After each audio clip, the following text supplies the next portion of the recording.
Hello everyone and welcome to our webinar, Critical Court Cases, Implications and Action Items from the FCC TCPA 2015 Declaratory Ruling. A few quick housekeeping notes before we get started. We are recording this session, so it will be available to you and your team on demand.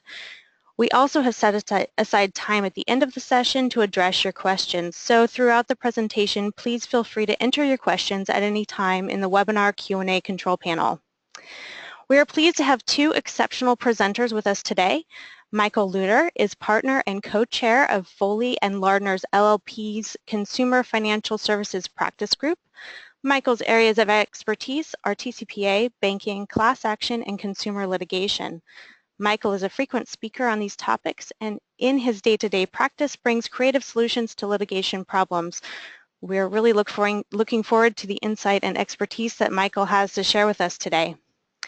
Joining Michael is Ryan Thurman. Ryan Thurman is the Sales and Marketing Director at Contact Center Compliance, and he has over 15 years of experience in the contact center industry.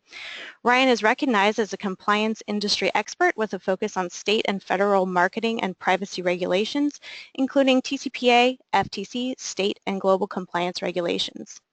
So let's get started, and I will turn the presentation over to Michael. Thank you so much. Hi, everybody. My name is Michael Lutter, and today we're going to talk about my second favorite topic. After talking about my little girls, I love talking about the TCPA, and that, as a result, I think my wife considers me to be quite the geek for that little foible of mine. But here it goes. We are going to cover lots of topics today. There's me on the left and Ryan on the right. This information I'm going to cover today is not intended to be legal advice to you. If you have questions about your particular circumstances, I'd be happy to help you on an individual basis, or you can call your counsel to discuss those things. Today we're going to cover these topics. First, the FCC's 2015 declaratory ruling in July. And that ruling focused on essentially three things: automatic telephone dialing system definition, what to do about reassigned numbers, revocation of consent. Then we're going to spend a little bit of time on who is a called party. I want to talk about kind of what I think is going to be a trending issue, a new issue, which relates to consent as it relates to text messages and caller ID capture in the text message context. We'll cover individual liability, federal contractor TCPA liability. I don't know if folks know, but with the 2015 Omnibus Budget Reconciliation Act, Congress created and the President signed an exemption for those collecting on federal debt, like student loan debt, for example. We will cover two important Supreme Court cases that touch the TCPA. One is the Campbell-Ewald versus Gomez case, and then Spokeo versus Robbins. And then Ryan will tell us about some of the things available from Compliance Solutions at Contact Center Compliance. So without further ado, the declaratory ruling, again, covers the definition of ATDS, liability for reassigned numbers, and revocation of consent. There's the nasty thing. This little box here is what's causing all the problems. It's called an automatic telephone dialing system, an auto dialer right there on the front. So the FCC, as folks probably know, in July said an automatic telephone dialing system is not just judged based on its present capacity, but we also look at its future capacity. So in other words, even if the machine that you're using right now cannot make thousands of calls in a single stroke, if you can put a software or hardware modification to the machine, then it is an automatic telephone dialing system. And a little tip for people in litigation: when you are talking about and trying to show that this machine you're using doesn't have future capacity, do not put forward your technology person probably as your company representative, because in my experience, technology people will always say that you could turn a ComQuad into a ATDS with some software or hardware modification. So you want a smart, educated business person, but probably not the best idea to have some tech person who thinks that anything and everything is possible. So what's going to happen? What we had after the order came out is a number of entities filed an appeal with the 7th Circuit and the DC Circuit of the FCC's order. And they say, hey, FCC didn't have the authority to make the decisions it did with respect to these topics. The lead plaintiff, if you will, or lead appellant petitioner is ACA International. The cases have been consolidated in the DC Circuit. They've been briefed, and we expect they get some kind of a decision yet this year, late this year. As far as what they'll do, here are my humble predictions. I think that the FCC's auto dialer interpretation is really the most troubling part of the order.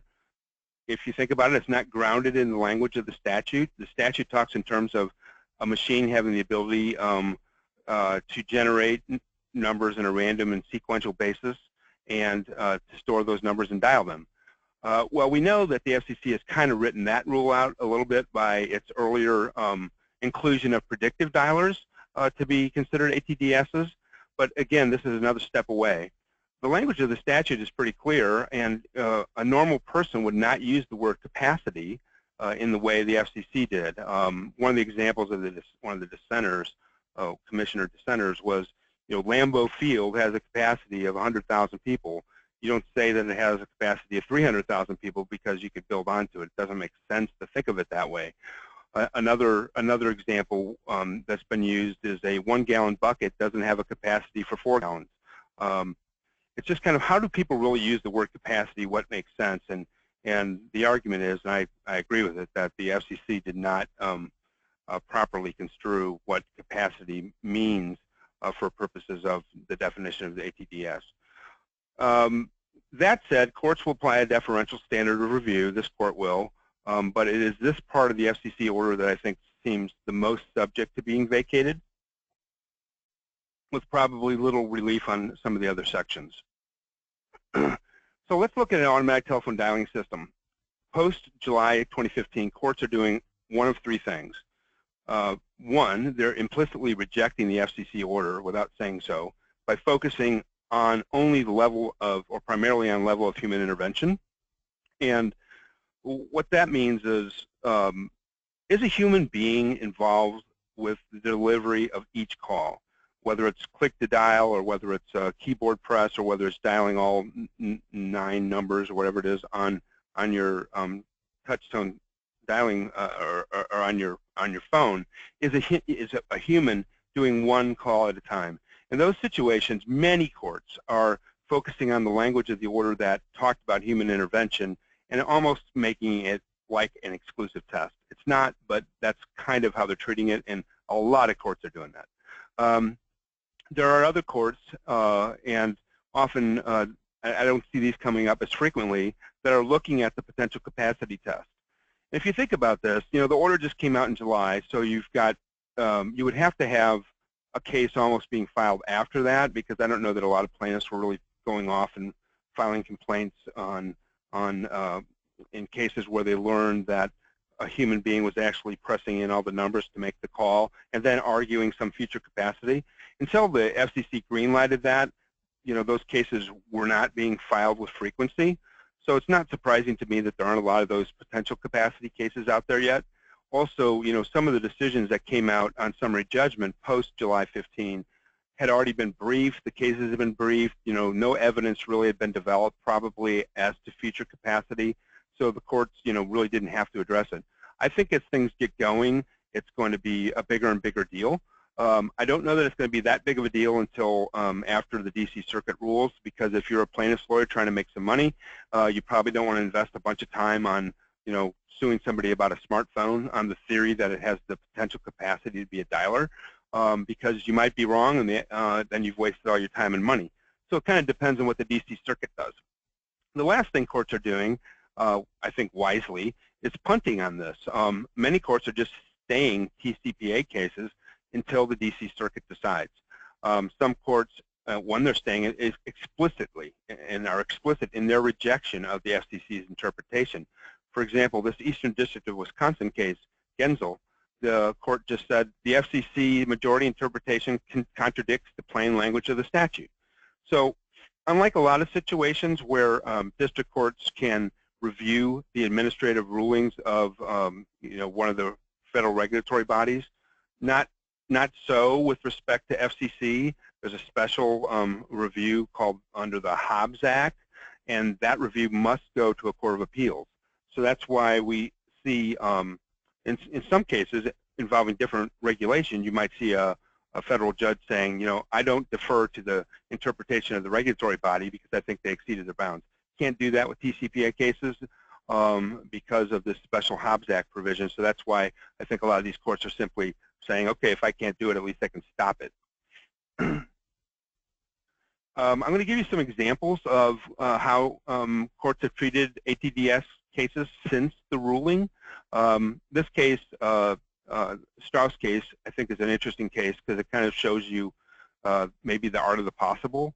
CBE called plaintiff using its own proprietary manual clicker application, which is push-button dialing. The agent manually would initiate the call by clicking on a computer mouse or the computer keyboard. And then that manual clicker application would dial the cell phones, and that application was separate and independent from their predictive dialer. So CBE also had a predictive dialer that they would use to call landlines. The court focused on the evidence of human intervention. It said there was substantial evidence of human intervention. The manual clicker application used noble connecting devices called Core Post 1 and Core Post 2, which only allowed for pass-throughs, particularly coming from the manual clicker application. And these things, the evidence was, were incapable of doing any type of automatic outbound dialing.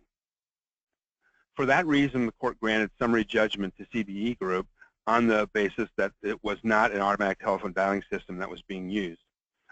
Again, the focus, you know, one call by one person at a time, and that was key to the court. This next case is the Waddy Bay case.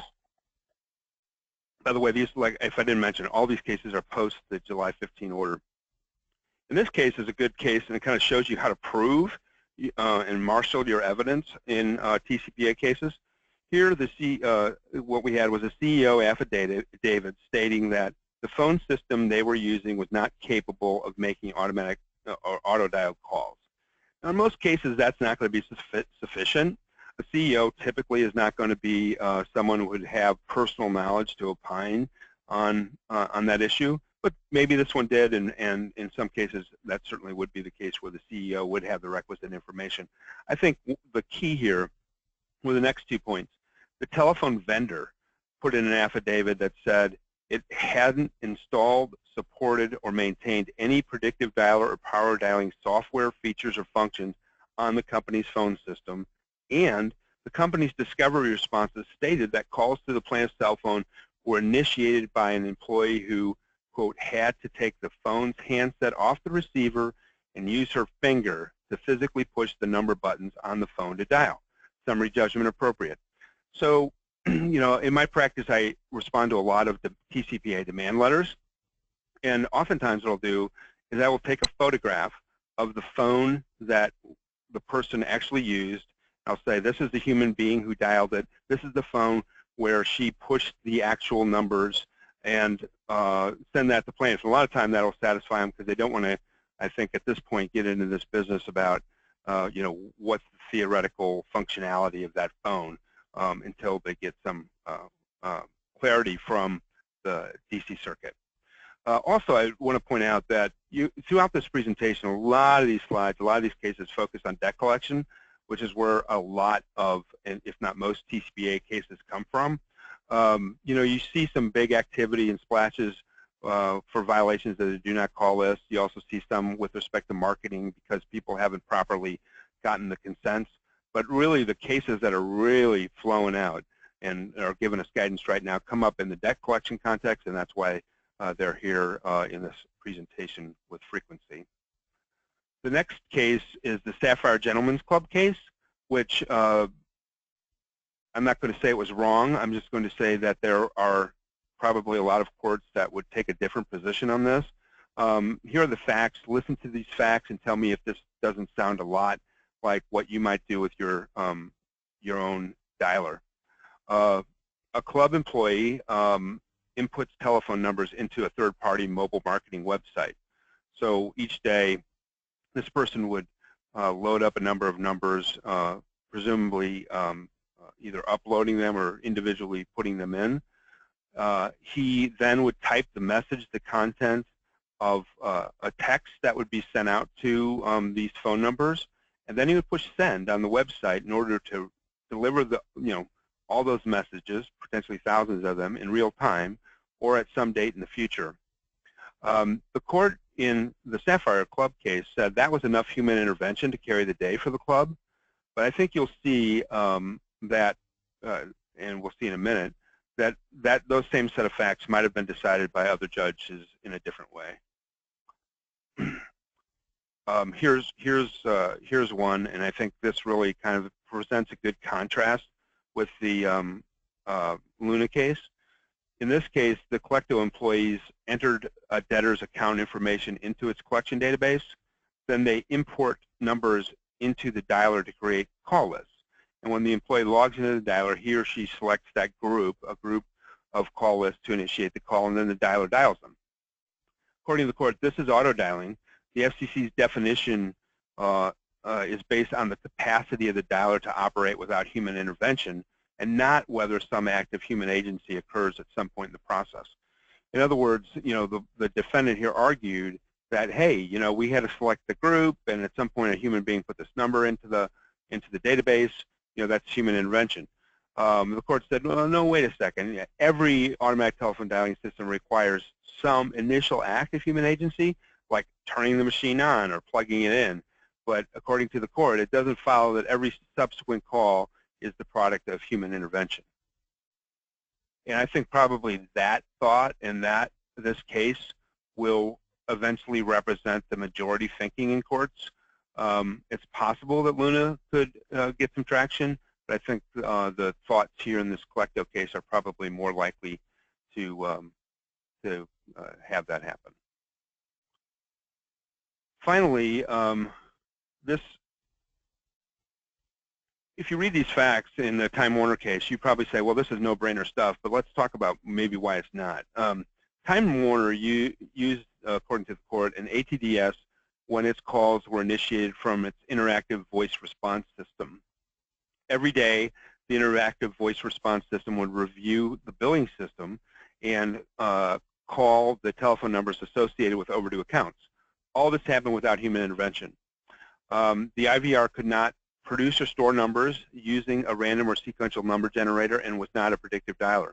The reason that's important is up until recently, perhaps even up until the July 2015 order, there have really been two things that have been considered to be dialers. One is a machine that meets the technical definition found in the statute, which talks about this business of producing and storing numbers in a random or sequential a random or sequential number generator. And then the second category is something that the FCC made in its regs and said, we're just trying to keep up with the times, is the predictive dialer. What this case stands for, the proposition it stands for, and this IVR system was not either one of those things. So what this stands for, I think, is the proposition that the definition of a dialer is not limited to the statutory definition or the FCC identification of a predictive dialer, but really is meant to target anything that can dial huge amounts of numbers with a single click or instruction. Next is reassigned numbers. Now this is a problem. This problem, of course, occurs when a person no longer pays the bill or something and their number is, the phone goes disconnected and their number is reassigned to somebody else. And then you call that number thinking that's your debtor or your marketing prospect. The FCC is clear that calls to reassigned telephone numbers violate the TCPA when a previous subscriber, not the current subscriber or customer or user, provided the prior consent on the call, on which the call is based. So it's really a pickle, right, for business. And fortunately, Ryan will tell us later, but Contact Center Compliance has I think a scrubbing product that can help identify with high probability those reassigned numbers. I'll let him cover that.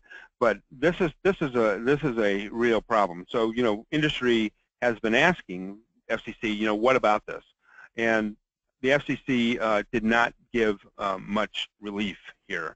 What they said was we are going to allow one call, that's all. So this is our local guy here, the local plaintiff's lawyer that has that as the slogan. But, you know, the idea from the FCC is that if you initiate a call to somebody, you get one call to that wrong number. It doesn't matter if that person picks up. It doesn't matter if the call doesn't go through even, potentially. It doesn't matter if the person picks up and doesn't tell you, hey, I'm not the person. And there are people that do that. They're called professional TCPA plaintiffs. But they will just have you keep on calling them at the wrong number and never let you know. They could potentially just say, Jim's not here, or not a good time to call, whatever it is. And they just never let you know that you made a mistake. In those cases, those calls start racking up your $500 per call liability. Doubtful that you would get $1,500 unless somebody actually told you not to call them, but that would certainly get you to the $500 statutory fine issue. So what can you do about that? I mean, there aren't a lot of cases on reassigned numbers post July 2015, but I would say that some of these things you probably all already thought of, but include an interactive opt-out mechanism if you're going to use artificial or pre-recorded voice calls. So at least the people that are honest can, you know, let you know that it's the wrong number. Implement procedures for recording wrong numbers and reassigned numbers. Implement processes to allow the customer service agents to record new phone numbers. From time to time, send out an email or a mail request to a customer to update. And then utilize either the live caller's ability or maybe even ATS's ability to recognize triple tones, that, you know, that number do that identify and record, and then identify and record the disconnected number. So if you're calling somebody, you get the triple tone, you kind of know that there's something going on there. So that maybe is something that can help you and put you on notice that that number is about to be reassigned. Establish policies for determining whether a number has been reassigned if there's been no response to a call after a period of trying. And then enable customers to update their contact information with you by responding, you know, to any text message they receive, any email they receive, that kind of thing. Revoked. So the third category from the July 2015 order has had some cases that come out afterwards, and I do think they give us some guidance. So, well, let's first talk about where we were. Going into July 2015, you had essentially a split in among district courts, but unanimous opinion among courts of appeals. So the Osario case in the 11th Circuit and the Gager case in the 3rd Circuit both said that once consent is given, it can be revoked in writing or orally by the person who gave it, and they relied on essentially common law to come to that conclusion, common law ideas of consent. There were some cases at the district court level, like the Saunders case and the Gager case before it was reversed, and Chavez case in California, where revocation was allowed, but that really argument went out the door once the FCC said that consent can be revoked at any time in any reasonable way. So the FCC did not agree to allow companies to unilaterally set the methods for revoking consent. So you couldn't have a policy that said, hey, customer, if you're going to revoke, you can do it one of these 3 ways. The FCC says you don't get to dictate, any reasonable way will do. You know, so the questions become, you know, what's reasonable? If Domino's is sending you text message coupons, can you tell the driver that, hey, tell Domino's not to send me these anymore? Is that reasonable or not? Probably not. You know, can you throw a paper airplane at the CEO's window and say revoke? Probably not. But certainly when you're calling someone on the telephone and they say, stop calling me, you know, that's going to do it for virtually every court.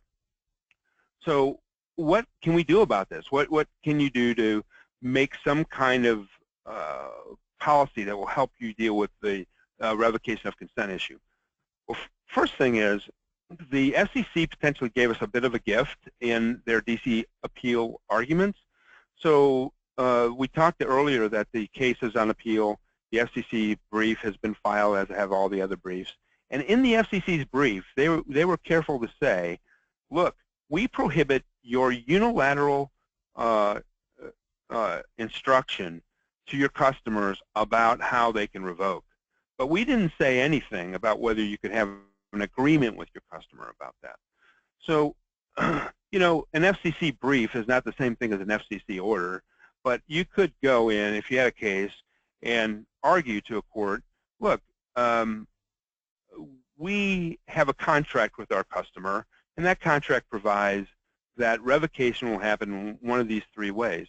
And let's say you have three reasonable methods of revocation, and the customer signed the contract. You know, arguably that could be, you know, a way for you to handle it. Osario, for example, said, absent instructions to the contrary, a consent can be revoked. Well, here, you know, that's kind of consistent with that concept, and the instructions here would be, you know, in an agreement that says, look, you can tell a person who calls you from our company that you revoke. Obviously, you're going to wordsmith this so it doesn't invite revocations. You know, you could write a letter to this address, or you could send an email to this address. Well, you could have some low-cost, easily available means, and maybe that helps you avoid the Domino's delivery driver who now says, hey, Joe Smith revoked. The best way to handle revocation problems is to maintain proper business records, establish and enforce policies that all revocations are going to be tracked, and then maintain records regarding the source method and the date of your revocation. So here I'm going to talk about a couple revocation cases that I think give us some color on how this will be interpreted. Here is a case came up in it's the Brown versus Credit Management case. Came up in the context of a motion for summary judgment, or maybe it's a motion to dismiss. I don't remember. But in any event, these were the facts upon which the court was looking. No, it was summary judgment. The court said there was a material issue of fact on the question of revocation because, so they weren't saying that the plaintiff revoked. The court was just saying a jury has to decide if it was revoked. These facts are enough to raise a question. So the plaintiff had hung up on the defendant many times and told the collection agent she didn't have any money. She said that her husband was in jail. She said she felt like she was being harassed. And she said she'd make a payment when she could and that she would call back with payment arrangements. The court said, you know, that's enough for a jury to say, hey, maybe she was telling them, don't call me anymore. And my bet is that if she testified this way, that lots and lots of juries, if not most juries, would say, yeah, that was a revocation. The next one is, I think, testimony to the value of recording your calls with customers. So again, another debt collection case. Plaintiff's this call was tape recorded, and here's what plaintiff said: unfortunately, I cannot afford to pay right now, and if you guys cannot like call me in the morning and during a work day because I'm working, and I can't really be talking about these things while I'm at work, my phone is ringing off the hook, and with you guys calling me. The court here said this is not revocation because the plaintiff didn't specifically set the parameters of the time when she didn't want to be called. So the company doesn't know when the plaintiff's working, doesn't know when she's at work, and doesn't really probably know even, this is probably more of a stretch, what time she considers to be the morning. So this was not specific enough, and this court said this was not a revocation. So we want, this really just shows you how important it is in these cases to have recordings if there's something that your company can afford and it's feasible from a management perspective. Now let me tell you how this case would have turned out had this recording not existed. The plaintiff would have remembered, and she would have been honest in this memory because she would have thought she said this. The plaintiff will say, I told them to stop calling me. And the defendant would say, my debt collector no longer works at the company, or my debt collector had this call 2 years ago, and it was one of 100 she had that day, and she doesn't remember anything about it. And my guess, and almost guarantee, is that the debt collector notes would shorthand this and not be helpful. So plaintiff would carry the day on revocation in this case were it not for this call having been recorded.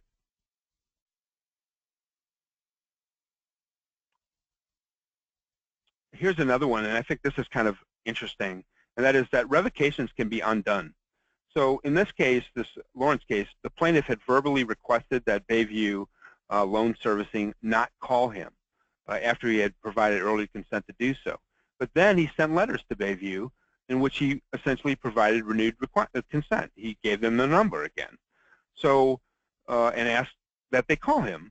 So the court said, look, this can't, this revocation cannot stand. Otherwise, the plaintiff has the defendant in a vicious catch-22 where the plaintiff invites the defendant to call and then seeks to hold the defendant liable for actually making the call that was requested. No way. Who is the called party? This is kind of moving off the July order and kind of thinking just about some other cases that have come out. The TCPA requires the consent not of the intended recipient of the call, but the current subscriber or customary user of the phone. So there was a lot of drama about that, a few years ago as to whose consent was important, but it's pretty well settled now that it's one of these two people, the current subscriber or the customary user of the phone. So here's a case that was filed by he's one of our serial TCPA plaintiffs, and Ryan will talk more about those people in his section. But this Mark Lynn sued under the TCPA after Bank of America called him with a pre-recorded telemarketing call on the landline that he shared with his roommate. And Bank of America said, hey, we didn't mean to call him. We meant to call the roommate. And they both share the phone, and he doesn't have any standing to bring this case. Well, the court concluded that Lynn's did have standing to sue because of his status as a regular user of the phone and an occupant of the residence that was called.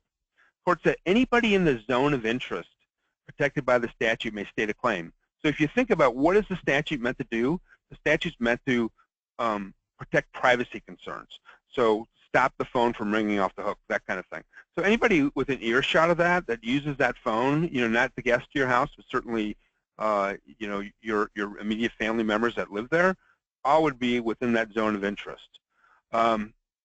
Now, as a saving grace, the court did note that the caller, in here, Bank of America, could invoke the consent of the called party. So they're trying to call the roommate, and if they could have said, hey, the roommate gave us consent to call that phone, that would have carried the day for Bank of America. And I would say that notwithstanding that position, probably anybody in the zone of interest, though, could revoke that consent that was provided. So in other words, anybody could give the consent to a commonly used phone, but probably anybody could revoke it as well. Here's the next issue that I think is going to be a big deal. And this is more on the marketing side, I would say. I don't think people use text a lot for debt collection. But on the marketing side, Coca-Cola sponsored a promotion at the 2011 Alabama LSU game at Bear Bryant Stadium. And that promotion called on all attendees to text a vote for who they thought would win the game. So this Mr. Phillips texted Bama. When he was invited to make that text, neither the scoreboard nor the game announcer disclosed that a vote for your favorite team meant that you were consenting to get marketing messages from Coke. And for those of you who really know these consent rules, the facts here arose before the express written consent for marketing messages rules were issued. So at the time the facts here arose, if a person gave you their number, you had to consent to call it. Now that's just for informational calls, but back then it was for marketing and informational calls. Watch this case. It's fully briefed now. There are a lot of promotions out there like this, and there is, I think, a decent argument that someone simply texting you a short code does not equal their releasing a number to you to be called. We know that's true with respect to caller ID capture with a live telephone call.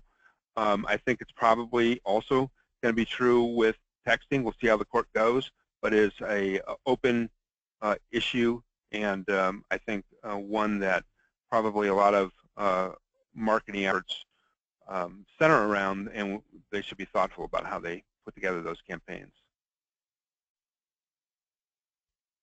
This is just the throwaway slide to scare everybody to death. Corporate actors may be held individually liable for violating the TCPA, where they had direct personal participation in and personally authorized the conduct, or personally authorized the conduct to found to have violated the statute. So this is really, really an important slide, because if you think about it, typically, if you're acting on behalf of your corporation, you're not going to be personally liable for what was done. In this case, they're saying yes, there can be personal liability, similar to, for example, a discrimination statute or something like that. Let's turn for a minute to the federal contractor TCPA liability concept. So as I mentioned earlier, the Omnibus Budget Reconciliation Act of 2015 created an exemption for people collecting government-backed debt.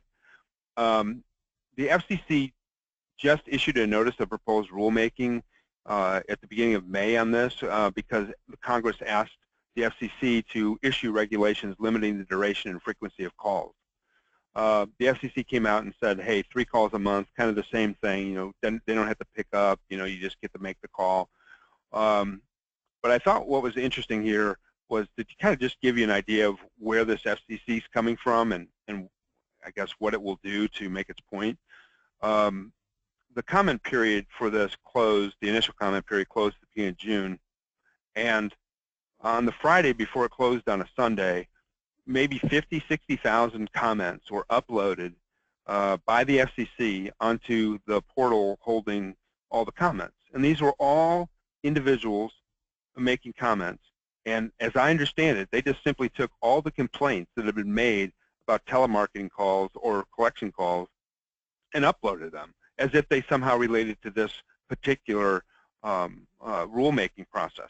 So you just read case upon case, person upon person, objecting to it, saying, I hate these robocalls, stop the robocalls, that kind of thing. And they're all uploaded by the FCC from its complaint portal and really almost made to look like they were being made in response to this proposed rulemaking. The proposed rulemaking is pretty bad, frankly.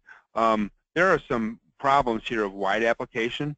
First, there is this suggestion in the rulemaking that the current ability to leave pre-recorded messages on residential lines without consent for informational calls like debt collection calls might be in jeopardy. They are asking for comment on that, which I think is unusual because they were asked to write regs as it relates to this very narrow exemption, and they're slipping in something that I think is potentially of more important and wider application. So obviously, if that were to happen, that would be a big deal for everybody, and we would expect that that's going to be immediately made known to you through your council and trade groups. Also, another thing to look out for, I think, is the justification they use for the 3-call rule and how it might impact fair debt collection practices cases. This is what I call the law of unintended consequences. So let's say that they stick with the 3 calls, and to explain it, they say, hey, look, TCPA is big on privacy. We think any more than 3 calls is too much, harassing, whatever. And then you have over in the FDCPA a statute that says you can't make calls with such frequency that they convey an intent to harass.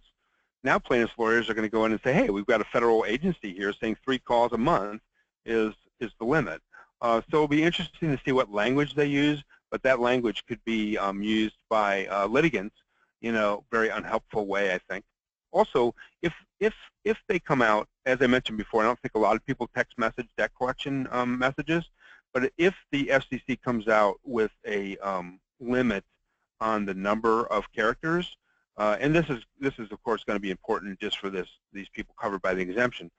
But imagine, if it's 140 characters, how do you do your mini Miranda and still have a meaningful debt collection communication within 140 characters?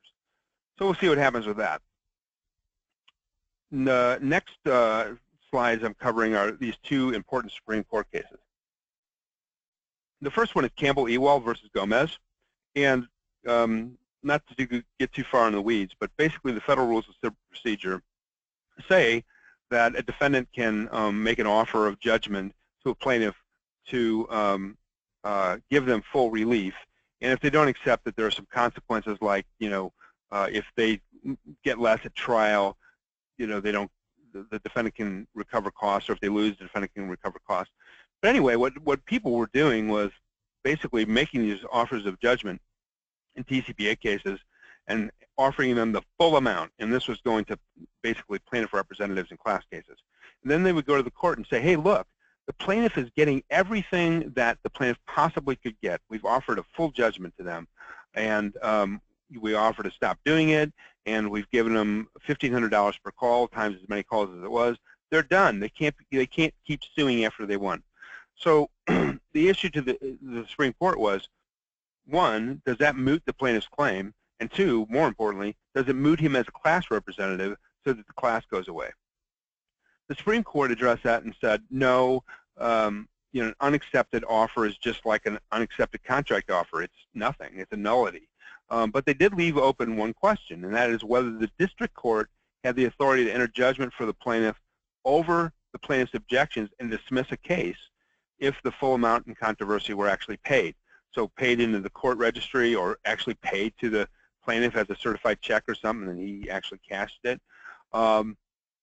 So we're starting to see the trickle of cases trying to pursue that little opening that the court gave. And Lins versus Lifetime Entertainment Services, this is the same dude that sued Bank of America that we talked about before, and this was a sweet result. The court held that the defendant's deposit of a full settlement with the court and consent to enter judgment against it eliminated the live controversy before the court, and Lynn's case went away. So in this case, Lynn's plaintiff's lawyer did not get to have that nice little plaintiff's representative because he was out the door. Subsequent cases do not permit mooting. There's the Ung case and this Baez-Yakoff case of Spring Valley, and in both those cases, the court, one court said there's no real difference between the plaintiff rejecting a tender of payment and an offer of payment. In the Yakoff case, the court just said, look, I haven't entered judgment in favor of the plaintiff, and I haven't made an express written order releasing the funds to him, so it's not moot. So basically, the court was saying, I can stand in the way of this little deal you're trying to do. And basically, the whole concept here is to avoid a pick-off of plaintiffs' class representatives so that class action cases aren't always shot down right at the beginning. The next case is really, really, really important for TCPA cases. And this is Spokeo versus Robbins. In Spokeo, the plaintiff allegedly violated the FCRA, said the defendant violated the FCRA when it published inaccurate information about him. Funny though, the inaccurate information was to make plaintiffs seem more employable than he actually was. It made him have a better education. It said he was a little older than he was. It said he was stable, that he had a family. He had none of those things. That he was more affluent than he was. So basically, he was complaining because someone published a profile of him that made him look better than he was, and as better than he was as a prospective employee. And as a result, people were saying he was overqualified or something. Who knows what the damage was? But the court wasn't buying the articulated damage. The Supreme Court said, and the question was, the United States Constitution says in Article 3, you have to have a real case in controversy to be in federal court. And the plaintiff, that means that you have to have some harm. Something had to happen to you. And the question was whether the United States Congress can create a statutory damage for you when you haven't suffered a concrete harm. And the Supreme Court said no. No, you can't do that. So if you're not actually damaged, and you can't prove that you're actually damaged, then you don't have a case. So let's take a TCPA case. Let's say that for some reason, the son of an elderly mother convinces her that she should file a TCPA case because this marketing representative called. And then the mother testifies in her deposition, Mrs. Smith, tell us about this call. And she goes, oh, I loved getting the call. I'm so lonely at home. It was so nice to talk to that nice marketing lady, and she was so kind to me, and I really enjoyed my call. In other words, I wasn't harmed by this. Does she have a case? Well, according to the Supreme Court, the answer is no, even if the call was made in violation of the no-call rule, or even if, a dialer was used to connect without consent, all those things. Very helpful case. Let's see how at least one court has dealt with that. One court that has addressed Spokeo, and Spokeo is a very new case, found that there was a concrete injury because the plaintiffs alleged that they were required to waste time answering and otherwise addressing widespread robocalls. And the court said, the use of an auto dialer simply amplifies the severity of this injury. So in TCPA cases, we're going to see a lot of people trying to allege this concrete injury. I think it's going to be a tricky situation when it comes to class actions because, I'm going to argue that these people need to, each member of the class, all 1 million of them, whatever it is, need to articulate what their injury was. And, courts are going to go different ways on this. This is all going to shake out how it shakes out, but it's a great argument right now in the TCPA context, and probably will help drive settlements with class lawyers because they, too, will be uncertain how courts are going to address this individualized inquiry as to damage. Too early to tell right now. Next, I'm going to turn it over to Ryan and let him talk about some of the offerings of contact center compliance. Thanks, Michael. That was some great information. I'm still taking notes myself, especially on the Supreme Court cases. Those are definitely some things to note. It's a very interesting world that we're in, kind of post do not call era, really in kind of almost the TCPA apocalypse with the amount of cases that are filed. I'm going to go to the next slide, Michael. Yep. We've seen a lot of our own clients being targeted for TCPA violations. Companies that pretty much automated as much compliance as they can to the point of doing real-time scrubs for cell phones and identifying do not call numbers when they apply. They started to kind of trickle in that this was the big nemesis that's been plaguing a lot of our customers. A lot of them were unfounded, or especially before the Spokeo case, they're just claiming damages or coming after them for TCPA. And so what we started to do is kind of looking at TCPA from the standpoint of what actually was being filed, and we came up with the idea that since these are cases that are being filed, maybe that data is available somewhere. And so we actually, about a year and a half ago, started compiling our own information about who some of these serial filers are when it comes to professional litigators. So we actually now have over 101,000 phone numbers that are associated with TCPA related cases that we identify and continually update, and we're helping our customers identify these folks in their database, make sure if they're getting calls for them, that they're not baited calls, to kind of trim them out of their universe. And if you look at the stats that I've got up there, you can see that I happen to be in one of the states with the largest amount of filings. This is from about a month ago is when we did our last update. We got over 11,000 known litigants. Some of the big ones that we've run into in here that we see on the cases are folks like the Manning Law Firm. There's a guy named Cazzaroni out here that's pretty big, Todd Freeman. I'm sure, Michael, you've dealt with a few of these folks. And believe it or not, I mean, it's gotten to the point of even when we do our own compliance summits, which we do a few times a year, because you really can't cover everything in a webinar when it comes to TCPA and do not call. We've actually had a couple of them try to attend our summits to glean information about what the industry is kind of doing. And so, in fact, that was one of our recent ones. That was another guy I didn't mention. It was Josh Schweigert. But there's definitely a big uptick in filings. I mean, we probably see 2,000 or 3,000 of these a month that are coming in, and they all look the same because a lot of them are from the same law firms that get repeat filed.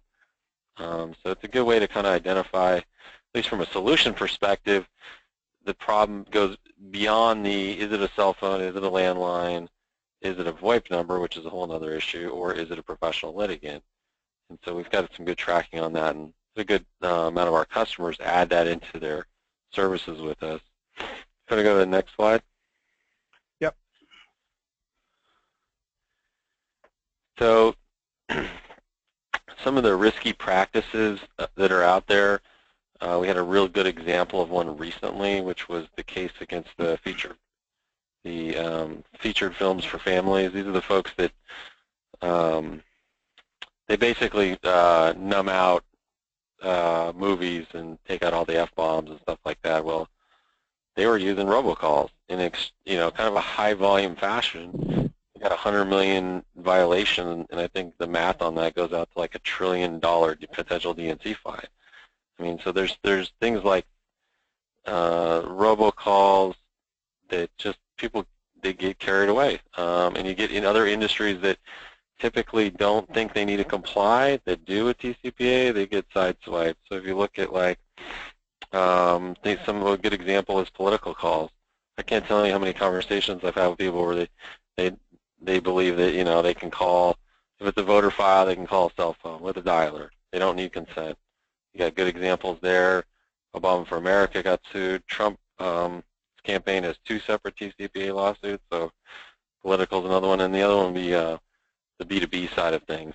A lot of the professional attorneys have taken swipes at some of my B2B clients that use dialers because there were running some campaigns to set appointments and things like that, and didn't think they had to comply. Let's go to the next slide. One thing I'll mention on the arbitration clause on that last one was, another thing to watch out is what's going on with the CFPB. They're trying to eliminate the arbitration clause requirement. So, Michael will tell you, if you have an arbitration clause in your agreements with customers, it'll help. You can try to mitigate some of these TCPA class actions. Well, CFPB is saying, hey, wait a sec, you guys can't just throw that in there.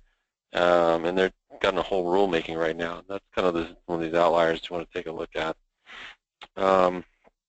As far as how to identify the litigators, we do it as a service for our customers with additional add-ins that you can do through some of our partnerships with some of the dialer platforms we work with. So after this call, if you want to hook up with us, we can run a free test for you. That's a good way to kind of take a look at 100,000 records, and if we run into 15 of them, generally these are people you don't want to call, or if they call you, you want to know that they are calling you.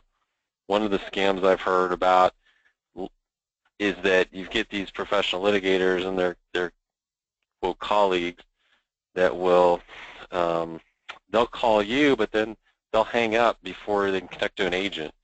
A lot of companies use callback programs to capture those inbound annies, call them back, run programs off of them. Well, guess what? They're just waiting for you to keep calling them a whole bunch of times, like Michael said. Things like that, or the fake customer profile. Hey, yeah, I want to take a tour, take a vacation. They come tour your property a couple times, call me back on this number. Oh, wait, call me back here. They're just racking up violations. Let's go on to the next piece, Michael, next slide, about reassigned phone numbers. Because this is the one that I get the most questions about. It's probably the most confusing thing that's out there in terms of what you can do with reassigned phone numbers. So the problem with reassign is obviously an issue because of the TCPA order and the change in there and the one-call rule. The other reason it's an issue is because numbers do get recycled more often now. A few years ago, the carriers had an ample supply of phone data, but now almost everybody's got one. Or like I was at a show last week, and the dude had he's like 2 or 3 iPhones pulling out of his pocket. He's a Bay Area guy. You see a lot more frequent rollover of phone numbers. So even within 30 days, a number can be reassigned. So it's not so simple to just go out there and say, okay, let me go get a database of all the reassigned cell phone numbers. It doesn't exist in that form. The carriers have had it set up for a while where that data is just not something that they've provided, and the FCC didn't look out there really outside of one company to see if that's even available. Fortunately, we've got a way where we can run your data for reassigned phone number scrub, give you an assignment of strong, medium, and no match of what comes out of a file so that you can know which numbers are disconnected or reassigned for cell phones, so numbers that now belong to somebody else that could put you in violation. And then we can also rank the the matches so that you have a bucket that's safe for TCPA call, and then another bucket that really you want to kind of put in the, I almost call it a manual call environment, because there's going to be some that are fall out that you're not going to have what we call a strong authoritative match on, but you'll know that it's probably that person, but you might want to do some additional verification. Another tip I would give you for number reassignment is if you do get consent, make sure you're tracking the actual consent date, because when you do number reassign scrubbing, you can run it either with a date or without, meaning you can run it that you just want to know if the number's ever been reassigned, or if you want to know when it's been reassigned since that date. So if you know you have consent 6 months ago, that's a lot more effective to run it against that. I find a lot of companies haven't tracked that properly, so they're not confident to use that as their marker. And then same thing on our litigant scrub. If someone wants to come in and take a look at that, a good way to run through that is run through an example scrub. Take 1,000 phone numbers, we'll run it through our number reassign. We can run it in a batch, run an API, give you the data back so you can actually see the summary score, but also how the data comes back and where you can kind of drill down in your data analytics. And really, I think it helps, you know, if Michael, you got to have Michael and you got a TCPA claim for number reassignment, that not only did you have a process, but you had a process through a compliance company, somebody that does this for a living, and that it's not hard to implement, but you really need to make sure you're choosing the right company. And so I think what we're going to do now is kind of round things out. I think we had a few questions come in. Yeah, sure. Really let me just whip through them because there's quite a few of them. I'll try to do them as fast as I can. Question, what do you recommend for a company doing B2B calls and using a dialer? Well, B2B calls are covered. All calls to cell phones are covered if you're using a dialer. Also, you know, it's actually pretty common for businesses to sue under the fax rules. That's under TCPA as well. There's a lot of professional litigants that are businesses, like, for example, Sandusky Wellness Center is one of them. So what I would recommend for a business using a dialer for B2B calls is to comply with the TCPA as would any other business calling consumer.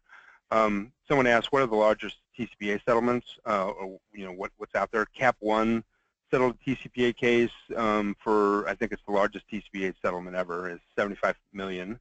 Bank of America, I think, had one for about $32 million. JP Morgan Chase had one in the, you know, somewhere in that range as well. Very common to have TCPA settlements over $1 million, and it's not uncommon to have them over $10 million. It just depends. You know, I've dealt with clients who had exposure that was in the billions. You know, and at that point, I think the plaintiff's lawyer is just kind of making a calculation as to what, you know, is possible and what they can pay. That's, you know, in the case of certain liability.